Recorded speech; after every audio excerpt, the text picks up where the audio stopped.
Hello and welcome to 5 Minute Math. Today we are looking at the TEKS tool number line. We are working with number pairs with a problem related to TEKS 5.4c, and we will solve it in 5 minutes or less.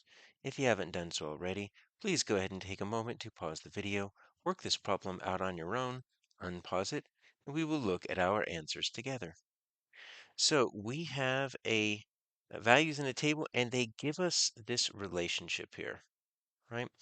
So they give us that relationship of y equals 3.5 times x. And so what we need to do is we need to complete this table. And so there's a few different ways we could do it, but one way we can always look at a table of values is with double number lines. And so what I want to do is I'm going to draw over here. I'm going to draw my x number line. I'm going to put that right down here on the bottom. I'm going to put my y number line up above. That's going to be the dependent variable. So our x is our independent variable and our y is our dependent variable, and we know that there's 2, we don't know what it goes with. We do know that a 4 goes with 14, and so we can label both of those. We know something goes with 21, but we don't know what that is on the x, and then we know that 8 goes just on its own on the bottom, and we don't know what it goes with. So if we didn't have that y equals 3.5x, it would be very difficult to kind of know what the relationship is here. But what this is telling us is that when we are going from our x to our y, something is happening. And sometimes what we're able to do is we're able to see the relationship between the x's and the y's and compare that. But in this case, since we have the relationship right here, we can write it right here. We can say times 3.5. And so we're taking our 4 and we're going to multiply it by 3.5. So let's do that. Let's do it vertically like this, right? And that's going to be 20. That's 12, that's 14. It's not 140. I've got one digit behind the decimal, so I need one digit behind the decimal. So that's where my 14 comes from. So what we need to think about is let's look at this right here.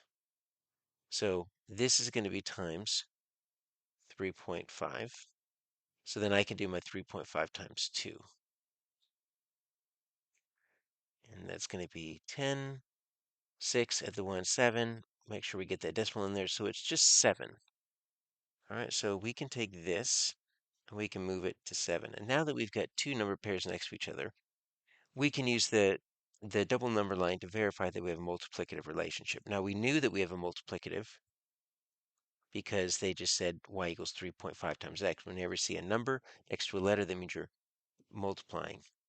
But once you get two number pairs, you can look at the relationship here. You see how from a 2 to a 4, we're adding 2. But from a 7 to a 14, we're adding 7. So they don't change at the same rate. If they were both a plus 2 or both a plus 7, that means we're going to have an additive relationship. But since they're uh, moving at a different rate, they are moving at this rate right here, this 7 over 2, or you can say that is 3.5. So you could tell that multiplicative relationship with the number pairs as well. So we can do this. We can think, all right, we're going to multiply 3.5 times 8. So let's do this right here. That's going to be 40, and that's going to be 24, 28. Add that 0. So way down here, we've got 28, so I'm going to add that. Now, we can either use division. Really, what we're going to have to multiply something by 3.5, or we can do 21 divided by 3.5. Take a look at this pattern. You see how this 21 lands right between that 14 and the 21, which means this right here needs to land between 4 and 8. So it's either going to be 5 or 6. But take a look. I've got a plus 7, plus 7. So I've got standard jumps right here. So that means I need a standard jump. I need a plus 2. That's going to give me a 6, because that would give me a plus 2. And so we can use reasoning to say our last answer here is going to be 6.